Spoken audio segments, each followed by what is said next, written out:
we got to see a bit. I'm not down on medicine. I love what I do. I love patients. I love hospitals. The technology saves lives. But we're not getting at the root cause. There's an analogy a lot of people use, but your listeners may not have heard it. If you saw people falling over a waterfall time and time again, it's amazing that there's going to be a rescue team and ambulances and take them to the hospital and save their lives. But how about you put a fence so that people don't fall off the waterfall in the first place? We have a medical system that if you come in an emergency room with a heart attack, in my 25 years, I've seen the miracle of what we can do for most people. There still are, unfortunately, way too many people that don't make it. But the problem is we haven't gotten much better at the lifestyle, the diet, the prevention. Let's stop falling over. So when I talk to medical students, I tell them, you're the generation that can really get at health habits. We missed it. My generation, we don't talk in the hospital. We don't talk at medical grand rounds about changing menus, instilling exercise in the workplace. We talk about quitting smoking. That's kind of the one everybody agrees on. But beyond that, it's like too culturally tough to talk about imposing rules on food and fitness, on sleep patterns and stress. But it's time, and the younger generation is going to get it. Awesome. Why don't people take heart disease seriously? It's a real good question, and just had a conversation with a patient this morning, a different one. It's such a silent disease for so long. It's just like a volcano that something's going on, but nobody knows, and then it erupts. So the day you come to the emergency room, this is the most common. Some people have different approaches, but for years it's been brewing, and you don't know, your doctor can't detect it unless you do advanced testing, which is what I have a passion for. Early detection, better prevention, but if you can't prevent it, early detection always is going to help. And then after it erupts, you're in the hospital, you have a stent, you've had a heart attack.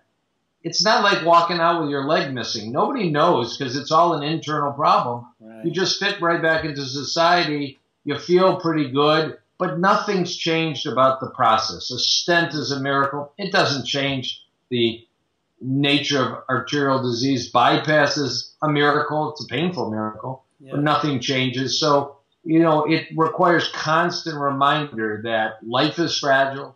These arteries are fragile. Your heart muscle's fragile. And we know what you need to do to get through life. 90+% sure that heart disease isn't what's going to kill you, even though it's number one. I wish as it was building up, you had better clues. Earlier in the game, you felt bad. But until it gets very advanced, you could go to the gym every day and walk around with pretty bad heart disease, or walk out of your cardiologist's office with pretty bad heart disease, and next week have a heart attack. That's not hype, that's reality.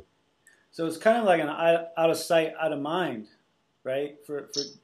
Yeah, it is. And if it were a rare disease, that might not be unreasonable. But with it, every 35 seconds, somebody has a heart attack in the United States. About every 40 seconds, somebody dies of heart or related diseases like stroke in the United States. I mean, hundreds of thousands of people. And what grieves me is a lot of them are 40, 45, 50. And if they don't die, they may be maimed and they're not going to enjoy life and maybe have a short lifespan. So out of sight, out of mind, and the medical system isn't geared for men or women to pick it up early.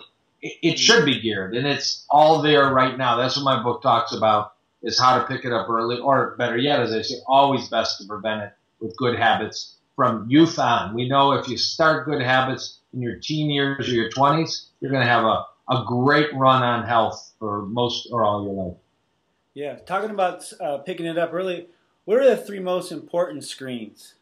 So excellent. 3 most important screens would be, number 1, know your numbers. We always got to go to the basics. Get your blood pressure checked at a drugstore or your doctor's office, or buy a monitor, fits on your arm. Know your blood sugar, know your blood cholesterol. Those would be the biggies. Actually, I would add, know your waist and your weight. If your waist is bigger than your hips, you got a problem, because fat around the trunk is the most dangerous of fat. So a few simple numbers. 1, 2, when you get into advanced testing, probably a little bit older than you want to go for a CAT scan of the heart called a calcium scan.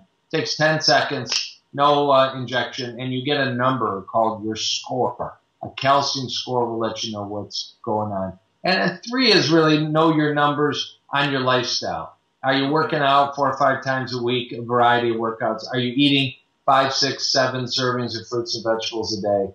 And are you sleeping 7 hours a night with no cigarettes in your fingers through the day? Yeah. I mean, those would be the 3 most critical ways to pick up the disease, prevent the disease, and really enjoy good health.